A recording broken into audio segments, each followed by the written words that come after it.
Hello students, हमने अपने last lecture में लाइफ स्पैन क्या होता है, अलग अलग जो लिविंग ऑर्गेनिजम्स हैं उनका कितना लाइफ स्पैन है, ये पढ़ लिया था। अब आगे कंटिन्यू करेंगे व्हाट इज रिप्रोडक्शन। तो रिप्रोडक्शन क्या है? ये वो इम्पॉर्टेंट प्रोसेस है जिसमें हर ऑर्गेनिज्म कॉपी बनाता है अपने जैसे ऑर्गेनिजम्स की। इसका मतलब हुआ रिप्रोडक्शन में ऑर्गेनिजम्स मल्टीप्लाई करते हैं और परपेचुएशन ऑफ स्पीशीज करते हैं, स्पीशीज को आगे बढ़ाते हैं। क्योंकि जो ओल्डर इंडिविजुअल्स हैं हर स्पीशीज के, उनकी सेनेसेंस होती रहती है और वो मरते रहते हैं। तो जो मेथड्स हैं रिप्रोडक्शन के लिविंग ऑर्गेनिजम्स में, उनको ब्रॉडली हम 2 कैटेगरीज में क्लासिफाई करते हैं। एक एसेक्सुअल रिप्रोडक्शन है, दूसरा सेक्सुअल रिप्रोडक्शन है। सबसे पहले तो हम डिफरेंसेस देखते हैं दोनों में कि क्या क्या है। तो ये देखिए, आपकी बुक में डिफरेंसेस इस तरह से दिए होंगे। ये डिफरेंसेस आपने नोट भी करने हैं अपनी कॉपी पे इसी तरह से पॉइंट वाइज। तो देखिए, एसेक्सुअल रिप्रोडक्शन में एक सिंगल पेरेंट इंडिविजुअल ही इन्वॉल्व होता है, जबकि सेक्सुअल रिप्रोडक्शन में 2 सेपरेट पेरेंट्स जो हैं वो इन्वॉल्व होते हैं। सेक्सुअल रिप्रोडक्शन में कोई सेक्स ऑर्गन्स नहीं बनते, जबकि सेक्सुअल रिप्रोडक्शन में सेक्स ऑर्गन्स बनते हैं। एसेक्सुअल रिप्रोडक्शन में कोई मियोसिस नहीं होती, ना तो कोई रिडक्शन डिवीजन, और जो सेक्सुअल रिप्रोडक्शन है उसमें मियोसिस होती है। और वो कब होती है? जब फ्लावरिंग प्लांट्स में स्पोरोजेनेसिस होती है। एसेक्सुअल रिप्रोडक्शन में फ्यूजन ऑफ गेमीट्स भी नहीं होता, तो जायगोट भी नहीं बनता। सेक्सुअल रिप्रोडक्शन में फर्टिलाइजेशन होती है 2 ऑपोजिट गेमीट्स के बीच में, जिससे जायगोट की प्रोडक्शन होती है। क्योंकि एसेक्सुअल रिप्रोडक्शन में कोई मियोसिस नहीं हुआ, फ्यूजन ऑफ गेमीट्स नहीं हुआ, तो जो ऑफस्प्रिंग है वो एग्जैक्टली सिमिलर टू पेरेंट्स होता है। कार्बन कॉपी ऑफ पेरेंट्स कहते हैं हम उसको, और उसमें कोई चेंज देखने को नहीं मिलता, वेरिएशन नहीं। हम ये पहचान नहीं सकते कि कौन सा पेरेंट है और कौन सा ऑफस्प्रिंग है। जबकि जो सेक्सुअल रिप्रोडक्शन से इंडिविजुअल्स बनते हैं उनमें क्योंकि गैमेटिक फ्यूजन हुआ है, तो उनके जो करेक्टर्स हैं उनमें वेरिएशन आती है, और वेरिएशन के साथ डिफरेंसेस देखने को मिलते हैं। दोनों पेरेंट्स से वो कुछ कुछ अलग होते हैं करेक्टर्स में। अब जो एसेक्सुअल रिप्रोडक्शन है ये बहुत क्विक मेथड है मल्टीप्लिकेशन का, इसलिए इसको प्लांट ब्रीडर्स यूज करते हैं जनरली। और जो सेक्सुअल मेथड है ये स्लो मेथड है रिप्रोडक्शन का। तो ये तो डिफरेंसेस हैं जो आपने नोट करने हैं। इसके बाद अब हम डिटेल में पढ़ेंगे एसेक्सुअल रिप्रोडक्शन होती क्या है, उसके मेथड्स कौन कौन से हैं। तो सबसे पहले अभी हमने पढ़ लिया कि किसी भी ये वो रिप्रोडक्शन है जिसमें ऑफस्प्रिंग बनता है सिंगल पेरेंट से।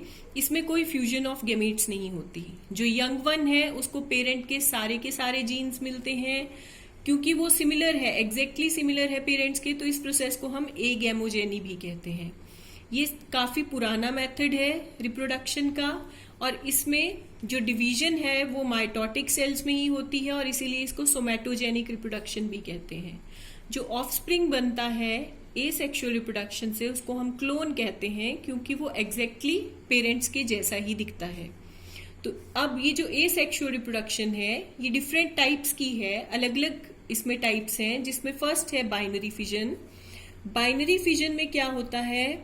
बाइनरी फिजन में कोई भी पेरेंट सेल जो है वो 2 छोटे छोटे इक्वल साइज्ड इंडिविजुअल्स में डेवलप हो जाता है। किस तरह से, ये देखिए, आपको बुक में एक डायग्राम देखने को मिलेगी जिसमें हमने बाइनरी फिजन बैक्टीरिया में कैसा होता है इसको देखना है। तो क्या है, सबसे पहले एक बैक्टीरियल सेल है, ये उसकी सेल वॉल है बैक्टीरिया की, अंदर साइटोप्लाज्म है, ये न्यूक्लियोइड डीएनए है। अब जिस बैक्टीरियल सेल में बाइनरी फिजन होना है वहां पे धीरे धीरे क्या होना शुरू हो जाएगा, सेंटर में, सेल के सेंटर में जो साइटोप्लाज्म है वो धीरे धीरे डिवाइड होने लगेगा। जो न्यूक्लियोइड डीएनए है वो भी 2 पार्ट्स में डिवाइड हो जाएगा। धीरे धीरे साइटोप्लाज्मिक कंस्ट्रिक्शन जो है वो बढ़ती जाएगी, और जो हमारा बैक्टीरियल सेल है वो 2 डॉटर सेल्स में डिवाइड हो जाएगा। फाइनली धीरे धीरे ये वॉल जो है या ये जो क्लीवेज है ये बढ़ती जाएगी, और ये 2 हमारे पास बैक्टीरियल सेल्स बन गए। तो एक पेरेंट इंडिविजुअल से 2 डॉटर सेल्स बनना, इसी को हम बाइनरी फिजन कह रहे हैं। बाइनरी वर्ड से ही हमें पता चल रहा है कि 2 पार्ट्स में डिवाइड होना। फिर है जैसे बैक्टीरिया में देखा जाता है वैसे ही दूसरे ऑर्गेनिजम्स में भी देखा जाता है, जैसे प्रोटोजोन्स में। प्रोटोजोन्स में जो बाइनरी फिजन है वो 3 टाइप्स में डिवाइडेड है। डिपेंड करता है कि जो प्लेन ऑफ डिवीजन है वो कौन सा वाला है। जैसे इररेगुलर बाइनरी फिजन ये अमीबा में देखा जाता है, ये डायग्राम देखिए आप। इसमें प्लेन ऑफ डिवीजन जो है साइटोप्लाज्म का वो वेरिएबल है, पर हमेशा जो न्यूक्लियस है उसके राइट एंगल्स पर डिवीजन होगी। हर बार एक पेरेंट सेल से 2 डॉटर इंडिविजुअल्स ही बनेंगे। इसी तरह से लॉन्गिट्यूडनल बाइनरी फिजन है, ये यूग्लिना में देखने को मिलता है हमें। इसमें भी क्या हो रहा है, साइटोप्लाज्म जो है वो लेंथ वाइज स्प्लिट हो रहा है और एक पेरेंट से 2 डॉटर जो यूग्लिना है वो बन रहे हैं। थर्ड टाइप है ट्रांसवर्स बाइनरी फिजन। इसमें ये पैरामीशियम में देखा जाता है। यहाँ पर जो डिवीजन है वो सेंटर से हो रही है, बीच से, और यहाँ पर इस सेंटर की डिवीजन से भी 2 डॉटर पैरामीशियम बन रहे हैं। तो ये है बाइनरी फिजन। और इसी तरह से बाइनरी फिजन का एक और एग्जाम्पल है प्लेनेरियंस। इनमें भी ट्रांसवर्स डिवीजन होती है। यहाँ पे ये जो वॉर्म है, प्लेनेरियन एक वॉर्म है, ये क्या करता है, अपनी बॉडी का जो पोस्टीरियर पार्ट, ये जो ऊपर का हिस्सा है ये एंटीरियर है, और जो नीचे वाला हिस्सा है जो जमीन से लग रहा है या सबस्ट्रेटम से लग रहा है ये पोस्टीरियर पार्ट है। वॉर्म क्या करता है, ये अपना जो पोस्टीरियर पार्ट है नीचे का हिस्सा उसको फर्मली सबस्ट्रेटम के साथ कस के अटैच कर लेता है। अब क्या करने की कोशिश करेगा, जो एंटीरियर पार्ट है इसको फॉरवर्ड आगे की तरफ मूव करने की कोशिश करेगा, जिसकी वजह से जो पोस्टीरियर पार्ट है उस पे एक पुल, जो पीछे वाला हिस्सा है उस पे एक खिंचाव सा फील होगा इसको, और उस पुल की वजह से क्या हो जाएगा, जो मिडिल पार्ट है वो स्ट्रेच हो जाएगा और 2 हाफ में डिवाइड हो जाएगा। दोनों हाफ्स जो हैं वो अलग अलग इंडिविजुअल की तरह से सरवाइव करेंगे। तो एक complete worm planarian 2 daughter individuals में डिवाइड हो गया।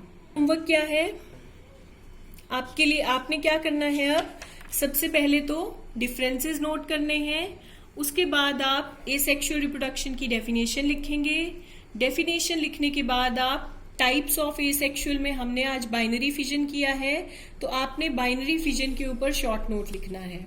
किस तरह से लिखना है, बाइनरी फिजन बैक्टीरिया में सिर्फ आप हेडिंग देके ये डायग्राम ड्रॉ कर सकते हो, ठीक है। इसी तरह से बाइनरी फिजन प्रोटोजोन प्रोटिस्ट में कैसे होता है, ये वाली डायग्राम ड्रॉ करके, और इनके सिर्फ आपने हेडिंग और किस में पाया जाता है वो करना है, ठीक है। तो यहां तक आपने ये नोट करना है। और जो नेक्स्ट लेक्चर है हमारा उसमें हम मल्टीपल फिजन के बारे में करेंगे फिर, कि मल्टीपल फिजन क्या है, किस किस ऑर्गेनिज्म में ये होता है, ठीक है। ओके।